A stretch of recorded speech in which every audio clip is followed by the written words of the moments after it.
آج کل یہ میں غزوہ ہند والی بھی اکثر لوگ پوچھتے ہیں، خصوصاً جماعت الدعوہ والے، لشکر طیبہ اور یہ باقی لوگ وہ روایت لے کے چل رہے ہوتے ہیں. وہ روایتیں تو اس کی تقریباً ساری ضعیف ہیں، صرف ایک ہی اس کی صحیح روایت موجود ہے سنن نسائی کے اندر. انٹرنیشنل نمبر کے مطابق 3177 نمبر ہے. ایک چیپٹر کا نام بھی امام نسائی نے باندھا ہے غزوہ ہند کے نام سے. اس میں ایک روایت ہے کہ آپ صلی اللہ علیہ وسلم نے فرمایا، سنن نسائی 3177 انٹرنیشنل نمبر کے مطابق.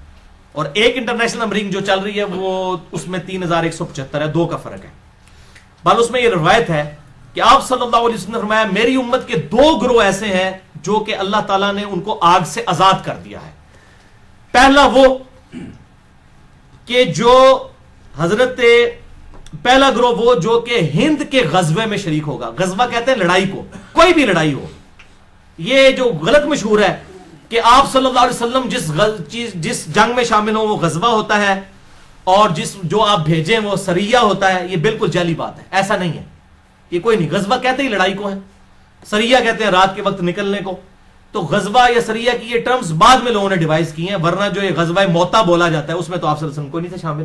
آپ تو مدینہ شریف میں بیٹھے ہوئے تھے، جس میں خالد ابن ولید وہ رومن امپائر سے بچا کے لے کے آئے تھے لشکر. پہلے سیدنا زید ابن حارثہ شہید ہو گیا، آپ صلی اللہ علیہ وسلم مسجد میں بیٹھ کے کہہ رہے ہیں میرے زید کو شہید کر دیا گیا، میرے جعفر کو شہید کر دیا گیا، میرے عبداللہ بن رواحہ کو شہید کر دیا گیا. اب اللہ کی تلواروں میں سے ایک تلوار کے ہاتھ جو ہے مسلمانوں کی وہ جو ہے وہ سپہ سلاری آ گئی ہے. یہ صحیح بخاری میں حدیث ہے، میں نے علم غیب والے لیکچر میں بتائی ہے، مسئلہ نمبر 6A میں. اللہ تعالیٰ نے آپ کو دکھا دیا اتنے 100 کلومیٹر دور کا منظر، تو آپ تو موجود نہیں تھے، جسے غزوہ موتا کہا جاتا ہے. حالانکہ غزوہ تو نہیں تھا.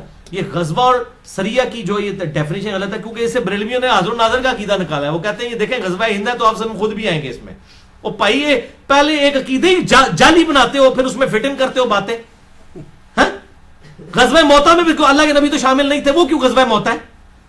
ٹھیک ہے، تو یہ بالکل جعلی باتیں، کسی حدیث میں یہ تفریق نہیں ہے. یہ سنن نسائی 3177 کہ 2 گروہوں کو اللہ نے آگ سے بچا لیا ہے. نمبر 1 جو غزوہ ہند میں شامل ہوں گے، اور نمبر 2 عیسیٰ ابن مریم کے ساتھ جو لوگ شامل ہوں گے. اس میں بھی اشارہ مل رہا ہے قرب قیامت میں ہی کوئی معاملہ ہوگا. وہ محمد بن قاسم جو ہے وہ اپنے اوپر یہ بشارت لگاتا رہا بنو امیہ کا.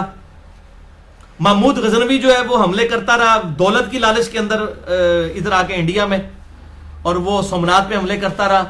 کیا صوفی لوگ تھے، سارے درباروں میں بیٹھنے والے لوگ تھے.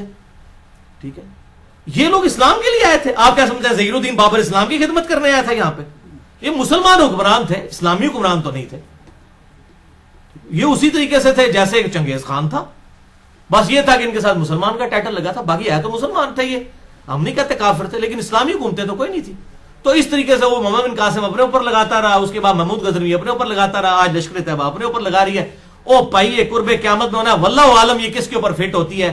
اور باقی آپ کو تو ویسے ہی ہم بشارت دے دیتے ہیں. صحیح مسلم میں 553 نمبر حدیث ہے انٹرنیشنل نمبر کے مطابق، جس نے پورے خشوع وضو کے ساتھ وضو کیا اور 2 رکعت پڑھ لی تحیۃ الوضو جو ہے پوری توجہ کے ساتھ، اس پہ جنت واجب ہوگی.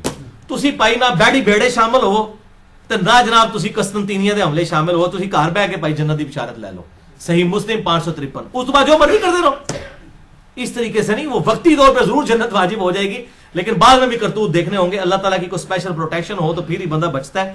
تو یہ اس طریقے سے لوگ جو بشارتیں فٹ کرتے پھرتے ہیں، یہ کوئی کنفرم نہیں ہے. میں نے آپ کو مشکات کا بتا دیا ہے کہ اگر کسی کو شوق ہو تو یہ مشکات کا پورا چیپٹر جو ہے 3-4 چیپٹرز کٹھے ہیں، 142 احادیث ہیں انٹرنیشنل نمبر کے مطابق 5379 سے 5520 تک. یہ آپ قرب قیامت کی نشانیوں کے اوپر پڑھ لیں.